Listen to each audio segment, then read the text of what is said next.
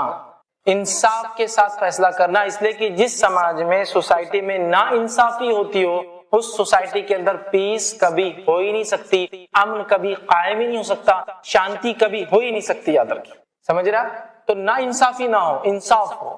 تو اسلام کہتا ہے، نبی اکرم صلی اللہ علیہ وسلم حکم آیا انصاف کیجئے. آپ جب بھی فیصلہ کرے لوگوں میں انصاف کے ساتھ، فیصلہ کسی کے بھی معاملے میں ہو، چاہے وہ سامنے والا مسلم ہو یا غیر مسلم ہو، فیصلہ عدل کے ساتھ، انصاف کے ساتھ، اور اس میں کوئی ناانصافی والی چیز نہیں ہوں گی. تو عدل کا حکم دیا جاتا ہے. دوسرے مقام پہ اللہ رب العزت فرماتا ہے اور کہتا ہے سورہ نمبر 7 آیت 29 کے اندر قل امرنی بالقسط، اللہ نے مجھے حکم دیا ہے کہ میں انصاف کروں، کہ میرے رب کا یہ حکم ہے کہ ہم انصاف کریں. اسی طرح سورہ نحل سورہ نمبر 16 آیت 90 میں اللہ نے فرمایا ان اللہ یأمر بالعدل والاحسان، اللہ حکم دیتا ہے تمہیں کہ تم عدل کرو اور احسان کرو. وایتاء ذی القربى، اور قرابت داروں کو جو ہے عطا کرو، ان کو کچھ دو. وینہی عن الفحشاء والمنکر، اور رکنے کا حکم دیتا ہے فحش بری باتوں سے اور منکر خراب کاموں سے. تو یہاں بھی دیکھیے اللہ حکم دیتا ہے ہمیں انصاف کرنے. تو اسلام یہ کہتا ہے کسی سماج میں شانتی کے لیے انصاف ضروری ہے. جو لوگ انصاف نہیں کرتے اس ملک میں اور اس سماج میں شانتی کبھی استھاپت یا کبھی قائم ہو ہی نہیں سکتی. یاد رکھ لیجیے. آپ بہت سارے لوگ امن چاہتے ہیں بغیر انصاف کے، نا انصافی ہوتی ہے قوموں پر، پھر کہتے ہیں کہ امن کیوں نہیں ہے اور یہ لوگ اس طرح کی حرکت کیوں کر رہے ہیں. آپ پہلے ان کو انصاف دیجیے، جو ان کا حق دیجیے، اس کے بعد آپ یہ کہہ سکتے ہیں کہ یہ لوگ ایسا کیوں کر رہے ہیں. تو دیکھیے اسلام کی تعلیمات اس معاملے میں یہ ہے کہ انصاف کیا جائے. اسی طرح اگر آگے بڑھے تو اسلام کہتا ہے محبت اور بھائی چارہ ہو لوگوں میں، کیونکہ محبت اور بھائی چارے کے بغیر امن ہو ہی نہیں سکتا. ٹھیک ہے، محبت اور بھائی چارہ، اور اتنی باتیں محبت اور بھائی چارے کے تعلق سے اسلام نے کہی، شاید ایسی کوئی باتیں اور ایسا حکم جو ہے کسی دین نے، کسی کلچر یا کسی سیولائزیشن نے دیا. ایسی باتیں ہیں کہ ایسی باتیں ہیں کہ جس کے تعلق سے یہ کہہ دیا کہ وہ مسلم ہی نہیں، جو خود کھا کر سوئے اور اس کا پڑوسی بھوکا سوئے، ہے ہی نہیں وہ مسلمان، وہ ایمان والا نہیں، وہ بلیور نہیں، جو کھا کر سوئے اور اس کا پڑوسی بھوکا ہو. کیسی تعلیمات ہے؟ اور یہ نہیں کہا پڑوسی مسلم ہے غیر مسلم ہے، کوئی بھی ہو سکتا ہے. ایسی تعلیمات دی. ٹھیک ہے، تو محبت کی تعلیم دی، الفت کی تعلیم دی، ایک دوسرے کے ساتھ مل جل کر رہنے کی تعلیم دی. آئیے کچھ مثالیں نبی اکرم صلی اللہ علیہ وسلم کی زندگی سے رکھتا ہوں. صحیح بخاری کی روایت ہے، نبی اکرم صلی اللہ علیہ وسلم فرماتے اور کہتے ہیں تم میں سے اچھا مسلمان نہیں ہو سکتا تب تک جب تک کہ وہ جو اپنے لیے پسند کرے وہی اپنے بھائی کے لیے نہ پسند کرے. کیسی محبت کا جذبہ دیا جا رہا ہے. اپنے لیے پسند کرو، بھائی کے لیے. کیا میں پسند کرتا ہوں مجھے کوئی برا کہے نہیں تو اپنے بھائی کو برا مت کہو. کیا میں پسند کرتا ہوں کوئی میری غیبت کرے نہیں تو میں دوسروں کی غیبت نہ کروں. کیا کوئی پسند کرتا ہے کوئی مجھے برا بھلا کہے نہیں تو میں کسی کو برا بھلا نہ کہوں. جو اپنے لیے پسند کرو وہی اپنے بھائی کے لیے پسند کرو. تو کیسی محبت ہوں گی ایسے سماج میں جو انسان اپنے لیے پسند کرتا ہے اپنے بھائی کے لیے پسند کرتا ہے. یہاں تو حالت یہ ہے کہ جو اپنے لیے پسند کرتا ہے وہ چاہتا ہے کہ دوسرے کا بھی اس کے پاس آ جائے، ہے نا. میں پسند کرتا ہوں دولت ہونا تو اس کی بھی آ جائے میرے پاس. معاملہ یہ ہے. یہاں اسلام کہہ رہا ہے جو اپنے لیے پسند کرو دوسرے کے لیے بھی پسند کرو. کیسی پیاری تعلیمات ہے. آگے آئیے. اسی طرح ایک اور روایت میں آپ نے فرمایا کہا انما یرحم اللہ من عبادہ الرحماء، اللہ اپنے بندوں پر انہی پر رحم کرتا ہے جو دوسروں پر رحم کرتے ہیں. طبرانی کی ایک روایت میں نبی اکرم صلی اللہ علیہ وسلم فرمایا کرا ارحموا من فی الارض یرحمکم من فی السماء، تم زمین والوں پر رحم کرو تو آسمان والا تم پر رحم کرے گا. اتنا رحم اور محبت کا اسلام نے جو ہے جذبہ سکھایا، اتنا زیادہ. یاد رکھیے. اسی طرح ایک روایت میں آپ نے فرمایا من لا یرحم لا یرحم، جو دوسروں پر رحم نہیں کرتا اس پر بھی رحم نہیں کیا جاتا ہے.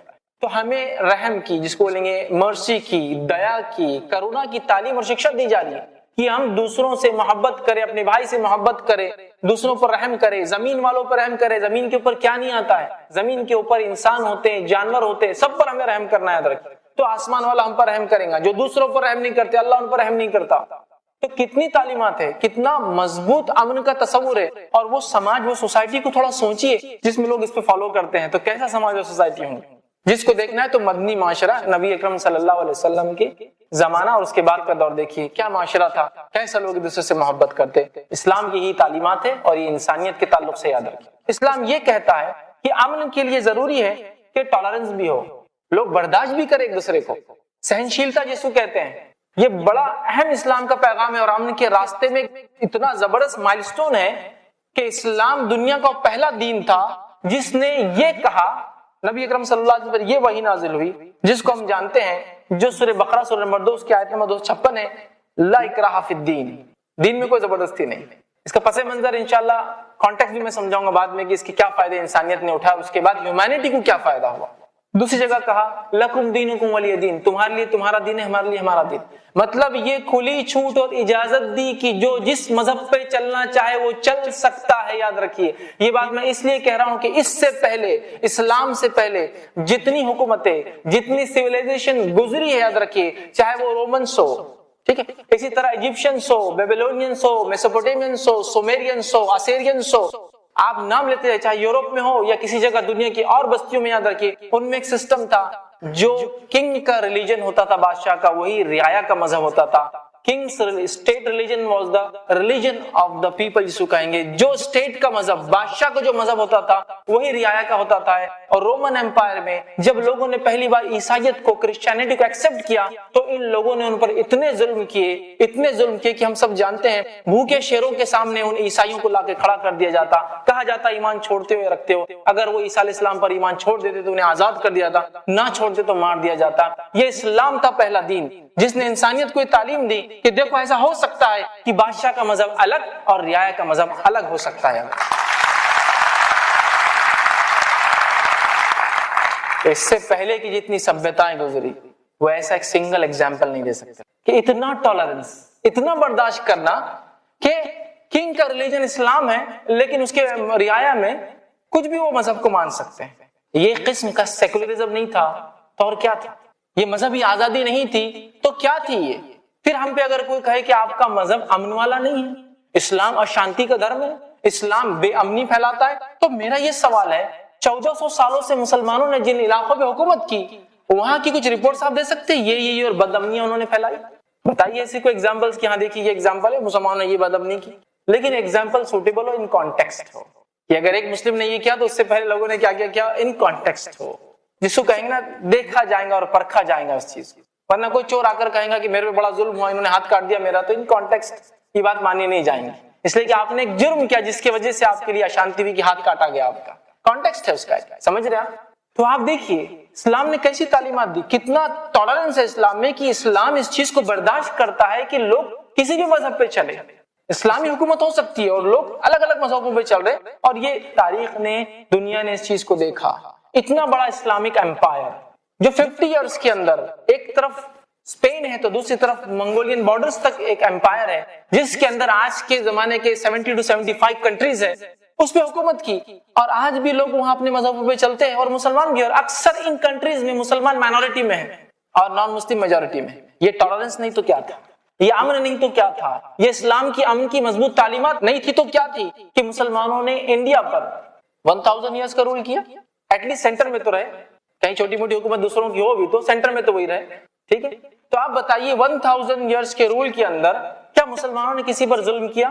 اگر ان کا دین یہ تعلیم دیتا تو پہلے تو لوگ زیادہ دین کو مانتے تھے نا آپ کے مقابلے میں، تو ان لوگوں نے پھر کیوں نہیں ٹیررزم اختیار کیا؟ ان لوگوں نے کیوں نہیں قتل و غارت گری کی ماسس کے اوپر؟ اور آج مسلمان 13 to 17% گورنمنٹ کے اعتبار سے ہے، یہ کیوں مائنورٹی میں رہ گئے؟ میجورٹی ہو جانا چاہیے تھا، یا تو ڈر کے لوگ اسلام قبول کر لیتے یا تو لوگ مارے جاتے. ایسا نہیں تھا، یاد رکھیے، ایسا کبھی ہوا ہی نہیں، یاد رکھیے، کیونکہ اسلام ایک امن کا مذہب ہے اور وہ سب کے ساتھ رہنا چاہتا ہے، سب کو ساتھ لے کر چلنا چاہتا ہے، دنیاوی اور آخرت کی ترقی چاہتا ہے انسانیت کی. وہ چاہتا ہے دنیا میں اچھی زندگی گزارو اور آخرت میں بھی جنت میں ہمارے ساتھی بن کے رہو، اکیلے کیوں رہتے ہو، دوسری طرف کیوں جاتے ہو؟ اتنی تعلیمات ہے اس کی، شیئرنگ یہاں بھی اور شیئرنگ وہاں بھی، یاد رکھیے کسی مذہب کی تعلیمات نہیں. لوگ حال تو یہ جس اس میں پیدا ہوتے ہیں اسی میں مرتے ہیں اور دوسروں کو اس میں آنے کی اجازت بھی نہیں ہے. ہمارے پاس تو اوپن آفر ہے، آپ جنت میں ہمارے ساتھ چل سکتے ہیں، ہم تو وہ بھی شیئر کرنے کو تیار ہیں. اتنا امن کا پیغام، سمجھ رہے آپ؟ کئی مذہب دنیا کے ایسے جن کو آپ قبول نہیں کر سکتے چاہتے بھی، ان کے نزدیک وہ جنت کا راستہ ہے لیکن کوئی دوسرا قبول نہیں کر سکتا، جو پیدا ہوا وہی رہتا ہے. ہمارے پاس تو اتنا ٹالرنس ہے، اتنی برداشت ہے، اتنا قبول کرنے کا جذبہ ہے کہ آپ آ سکتے ہیں. سمجھ رہے آپ بات کو؟ یہ امن کا تصور ہے اسلام کا، اور بہت وسیع، اس کو کہتے ہیں وائڈ، اس کا بہت تصور ہے. آئیے آگے بڑھتے ہیں کہ اسلام میں ٹالرنس، برداشت کیا ہے. تو ایک چھوٹا سا واقعہ سناتا ہوں. واقعہ طائف کا ہے. ابن ہشام سیرت کی کتاب بایوگرافی کی، اس میں آپ پڑھ لیں۔ ابن ہشام کا واقعہ یہ ہے کہ نبی اکرم صلی اللہ علیہ وسلم ایک جگہ گئے جہاں آپ کی بات مکہ والوں نے نہیں مانی، آپ وہاں سے نکل کر طائف گئے۔ طائف میں آپ کے والدہ کی طرف سے، ماں کی طرف سے رشتہ دار تھے۔ جب آپ کی والدہ کی طرف سے رشتہ دار جو تھے ان کے پاس آپ گئے، دعوت دی، لوگوں نے نہیں مانا، مارا، پتھر مارے، اتنا مارا کہ آپ کی جوتیوں میں خون بھر گیا اور وہ چٹک گئی، ٹھیک ہے۔ اس کے بعد نبی اکرم صلی اللہ علیہ وسلم کے پاس فرشتے آتے اور ان کے ساتھ ملک الجبال، پہاڑوں کے فرشتے آتے ہیں۔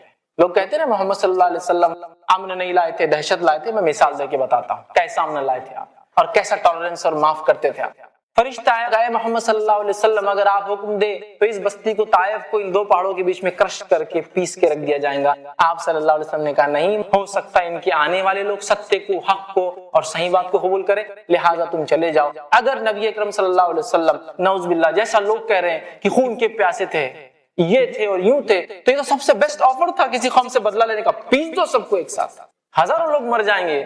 اور جس انسان کو جوش جنون چڑھ جاتا ہے نا لوگوں کو قتل کرنے کا، اس کے تو جتنے زیادہ قتل اتنا خوش ہوتا ہے۔ چنگیز خان آپ کے لیے ایک مثال ہے، جنگیز مثال ہے، لوگوں کو قتل کرنا اس کا شوق تھا، جنون تھا اس کا۔ تو اگر نعوذ باللہ نبی اکرم صلی اللہ علیہ وسلم، محمد صلی اللہ علیہ وسلم، پروفٹ محمد اگر ایسے خواہش والے ہوتے، امن و امان قائم کرنے نہیں آتے، تو یہ تو گولڈن آفر تھا لوگوں کو مارنے کا۔ کہا نہیں میں یہ نہیں کر سکتا۔ اسی طرح معاف کرنے کا جذبہ، کیونکہ ہر چیز انصاف کی بنیاد پہ دنیا میں نہیں ہو سکتی۔ ایک آدمی نے ایک کو قتل کیا، اس کو قتل کیا جا سکتا، اب دو کو کیا تو اس میں تو انصاف ایک ہی بار مارا جائے گا نا۔ تو کہیں جگہ معاف کرنے والا بھی معاملہ ہوتا ہے، درگزر کرنے والا معاملہ بھی ہوتا ہے۔ اسلام اتنی تعلیم دیتا ہے چونکہ امن کے لیے ضروری ہے کہ لوگ معاف کریں، ورنہ چھوٹی چھوٹی باتوں پر کیسے جھگڑے ہو سکتے ہیں آپ بہتر جانتے ہیں۔ کسی نے تھوکا، آپ پر گر گیا، لڑائی ہو گئی، وہ ایک مذہب کا تھا، یہ ایک مذہب کا تھا، پورا فساد ایک شہر کے اندر۔ معاف کر دیتا تو کیا جاتا تھا۔ تو معاف کرنے کی تعلیم دی، اور ایسی تعلیم دی، ایک مثال دے کر سمجھاؤں گا، ایسی تعلیم جس کی مثال، جس کا ایگزامپل پوری ہیومن ہسٹری میں نہیں ملتی، یاد رکھیے میرا چیلنج ہے۔ ایسا ایگزامپل دیتا ہوں آج میں آپ کو تاریخ کا، کہ کیسا برداشت کرتے اور کیسا آپ معاف کرتے، جس کو کہیں گے ٹالرنس اور جس کو ہم کہیں گے درگزر کرنا، معاف کرتے تھے آپ لوگوں کو جو ہے۔ اس کا ایک واقعہ سناتا ہوں، فتح مکہ سب نے پڑھا ہے، الرحیق المختوم میں اس واقعے کو آپ پڑھ سکتے۔ فتح مکہ، نبی اکرم صلی اللہ علیہ وسلم کو مکہ کے اندر تکلیف دی گئی، وہاں آپ کے ساتھیوں کو قتل کیا گیا، لوگوں کو مارا گیا، لوگ اپنے گھر بار چھوڑ کر مختلف ممالک میں، کنٹریز میں جانے پر مجبور ہوئے، کوئی حبشہ چلے گیا، کوئی یمن چلے گیا، جو جہاں بھاگ سکتا تھا بھاگ رہا ہے۔ حالت یہ کیے گئے کہ محمد صلی اللہ علیہ وسلم کو تکلیف دی گئی، گھر میں کچرا پھینکا جاتا، بیٹیوں کو طلاق دے دی گئی، آپ کے جو ہے نماز کی حالت میں گندگی لا کے جانوروں کے سر پہ ڈال دی گئی، ایک شخص نے آپ کے گلے میں کپڑا ڈال کے کھینچ دیا، لوگوں نے پورا مارنے کا پلان بنا دیا۔ محمد صلی اللہ علیہ وسلم کو مجبور ہو کر اپنے وطن کو، اپنے برتھ پلیس کو چھوڑنا پڑا مکہ۔ آپ مدینہ گئے، مدینہ جانے کے بعد 8 سال بعد وہی محمد صلی اللہ علیہ وسلم جس کو تکلیف دے کر اور جو مجبوری کی کیفیت میں اس شہر سے نکلا تھا، آج ایز اے کانکرر اور ایز اے فاتح اپنے اس شہر میں واپس لوٹتا ہے۔ فاتح ایز اے کانکرر، اور عرب کے ٹریڈیشن کے مطابق مرد پورے مار دیے جائیں گے، عورتوں کو لانڈی سلیوز بنا لیا جائے گا، بچے مارکیٹ منڈی میں بیچ دیے جائیں گے۔ سارے مکے والے یہی سوچ رہے تھے کہ اب محمد شاید صلی اللہ علیہ وسلم وہی کام کریں گے۔ محمد صلی اللہ علیہ وسلم وہاں پہنچتے ہیں اور پہنچ کے ایک منادی اور اعلان لگاتے ہیں، جو اپنے گھر کے دروازوں کے پیچھے ہے وہ محفوظ ہے، جو کعبے میں ہے وہ محفوظ ہے، جو ابو سفیان کے گھر میں ہے وہ محفوظ ہے۔ ابھی بھی آپ اس شخص پہ الزام لگائیں گے اور اس نے جو دین اس پہ مکمل ہوا کہ یہ دہشت گردی اور بے امنی پھیلاتا ہے۔ یہ ایسا واقعہ ہے، میں کہتا ہوں نا ہیومن ہسٹری میں آپ لا نہیں سکتے۔ ایک ایگزامپل کہ ایک آدمی جب طاقت رکھتا تھا، مجبوری میں تو معاف کرنا ہی پڑتا ہے۔ بادشاہ نے کوئی آپ پہ ظلم کیا تو آپ بولتے معاف کر دیا، چونکہ معاف کرنا ہی پڑتا ہے۔ لیکن جب آپ بادشاہ ہے اور اس کے بعد آپ کہتے معاف کر دیا، سب کو معاف کر دیا، جاؤ، کھلی چھوٹ دے دی گئی۔ ایسا سیکنڈ ایگزامپل ہیومن ہسٹری میں نہیں ملتا ہے، ایسی معافی اور امن کا۔ چونکہ آپ صلی اللہ علیہ وسلم جانتے تھے اگر آج ان کو ماروں گا، غلط بھی ہوں گا، ان تک حق بھی نہیں پہنچیں گا، اور یہ دشمنیاں نسل در نسل چلتی رہیں گی۔ نتیجتاً سارا مکہ ایمان لایا، سارا مکہ ایمان لایا، مطلب محمد صلی اللہ علیہ وسلم کی بات کو مان لیا، اس لیے کہ آپ واقعی میں حقیقت میں امن کے پیغمبر تھے۔ یاد رکھیں، امن کے پیغمبر تھے۔ سمجھ رہے آپ بات کو؟ تو یہ واقعہ ایک مثال ہے، معاف کرو، درگزر کرو، برداشت کرو، یہ پیغام دیا۔ اب آئیے اپنی بات کے خاتمے کی طرف بڑھ رہا ہوں۔ ایک چیز کہ اسلام یہ کہتا ہے کہ جب امن قائم ہو جاتا ہے کسی علاقے میں، پیس جب اسٹیبلش ہو جاتا ہے، امن جب قائم ہو جاتا ہے، اس کی بقا کے لیے، اس کو اسٹیبلش کرنے کے بعد اس کو باقی رکھنے کے لیے فورس یوز کی جا سکتی ہے۔ پیس جب کسی زمین پر اسٹیبلش ہو جاتی ہے تو اسلام کیا کہتا ہے؟ اسٹیبلشمنٹ آف پیس کے بعد اس کی سیکورٹی کے لیے، اس کے باقی رکھنے کے لیے فورس یوز کی جا سکتی ہے۔ اس فورس کی جو اسلام اجازت دیتا ہے، اس طاقت اور قوت کو استعمال کرنے کی اسلام جو اجازت دیتا ہے، اس اجازت کو لوگ بڑے بھونڈے انداز میں پیش کرتے ہیں۔ کہیں بھی ہو گیا ایک انسان نکلا 100 لوگوں کو مار دیا، ارے یہ اسلامی جہاد ہے، اسلامی جہاد ایسے رہتا ہو، اسلامی جہاد بولے تو معصوم لوگوں کو مار دو۔ اسلام میں اجازت ہے نا اس کی۔ جہاد کیا ہے پہلے یہ تو جانیے۔ جہاد یہ ایک ایسا عمل ہے کہ شانتی قائم ہونے کے بعد، پیس اسٹیبلش ہونے کے بعد، اس چیز کو باقی رکھنے کے لیے ہم فورس کو یوز کر سکتے ہیں، یا پھر اگر کوئی کسی کو تکلیف دیتا ہے، ایک تو ڈیفنس ہوا، سیکنڈ اگر تکلیف دیتا ہے، انسانیت کو ایذا پہنچاتا ہے، تو اس کے ڈیفنس کے لیے بھی ہم پہنچ سکتے ہیں، اپنا ڈیفنس بھی ہے اور ہم اس کے ڈیفنس میں اس پہ اٹیک بھی کر سکتے ہیں۔ اسی چیز کو، اسی پرکریا کو، اسی کام کو جہاد بولتے ہیں۔ تو جہاد تو زمین پر پیس، امن اور شانتی اسٹیبلش کرنے کا نام ہے، نہ کہ فساد کرنے کا نام ہے۔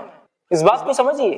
تو بڑا بھونڈے انداز سے اور کچھ لوگوں نے غلط کام کیا یا میڈیا کا غلط استعمال کر کے بتا، کہیں کچھ ہو گیا جہاد، کہیں کچھ ہوگا جہادسٹ، کہیں کچھ ہو گیا اسلامک جہادسٹ، اسلامک ملیٹنٹس، اور یہ اور وہ نام دینا شروع کر دیا۔ نتیجتاً لوگوں کے ذہن میں آ گیا مسلمان بہت خطرناک لوگ، اسلام امن کے خلاف مذہب، محمد صلی اللہ علیہ وسلم ان لوگوں کے جو نعوذ باللہ سرفرے ہوتے، انسانیت کو قتل کرتے، ان کے سربراہ اور لیڈر چونکہ انہوں نے حکم دیا، اور ایسی باتوں کو، ایسی کتابوں کو، ایسے فلموں کو، ایسے میسیجز کو اور ایسی ڈاکیومنٹریز کو عام کر دیا، ایسی تھیریز کو عام کر دیا۔